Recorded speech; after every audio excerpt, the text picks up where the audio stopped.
Hey y'all, Rachel here with Rachelsuniquecrafts, and this is part 2 of our giant fake ice cream cone.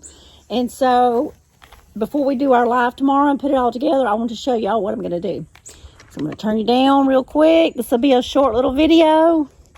And by the way, this one was done several years ago by Crystal with Glitz and Glue, I believe. I hadn't watched her in several years, so I had to think of her name, her page name on Facebook. So we're taking these out. The other day, you know, on part 1, we did the foam, and it's dried. I did not bring any tools out here with me. There it is. So we sprayed the foam, and it dried. Okay, so this is how easy it comes off of parchment paper. Now, if you use wax paper, it will stick to it. Ask me how I know. So it will stick to wax paper, but it will not stick to parchment paper. So the next thing I done, I got a coarse piece of sandpaper. Let me see. Trying to see what grit it was. I don't see it on here. It says just coarse. It's got 60 on it, so I don't know if that's the number or not. But anyway, I went around because this is plastic, and I just scuffed it up real good. Now, I did this, and you don't have to do this step, but I took a little of that air dry clay, and I mashed this in there the other day, and I had to super glue it in there. Hot glue will not stick to it. So I did put it in there with some super glue, and I just kind of sanded over it. Now, it's not perfect, and it's not going to hide the exact design, but it will kind of fill in the hole. On these, I couldn't do it because look how big that is. It's all different shapes, and this is just one little ring going around, so I didn't take time to do all those. But that's how easy it is to come off of parchment paper. And then let's see, get that one out of the way and get our sandpaper out of the way. But I just went around it with the sandpaper and just scuffed it up a little bit so it wouldn't be so slick. And y'all, I'm sorry I forgot to charge my microphone, so I do apologize for that. Please forgive me.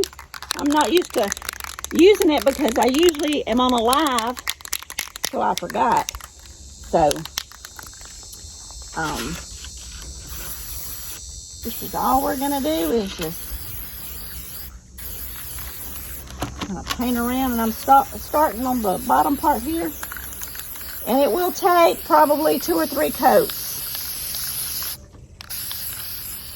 I like to use Rust-Oleum paint, but y'all, this is all I had on hand, so that's what I'm using. It's all okay. It'll just maybe take an extra coat or 2.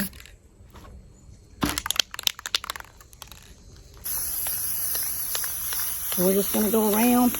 I'm not gonna make y'all, I'm not going to film all of it on every one of them because it's all the same. It's just, and y'all know how to paint, but I wanted y'all to see the steps that I was doing.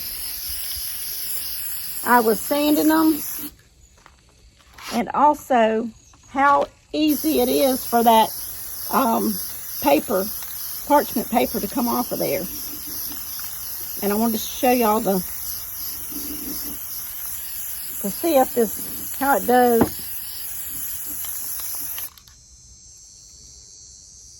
There for the eyes and all. I want to see how that does. And it may not do too good, but we're going to see.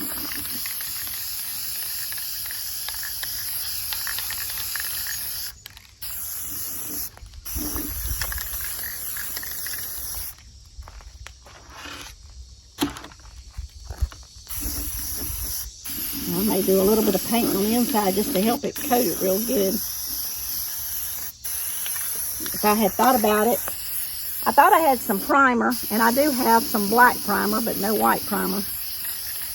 So I shouldn't have painted the inside till I got through, huh?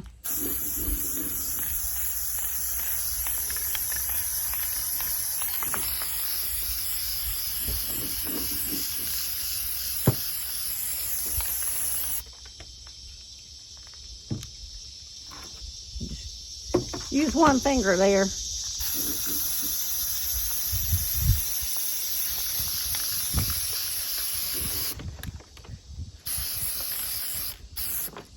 Because I don't want it to start running on me, I'm going to let this coat dry, and then I'll come back and put a second and maybe even a third coat.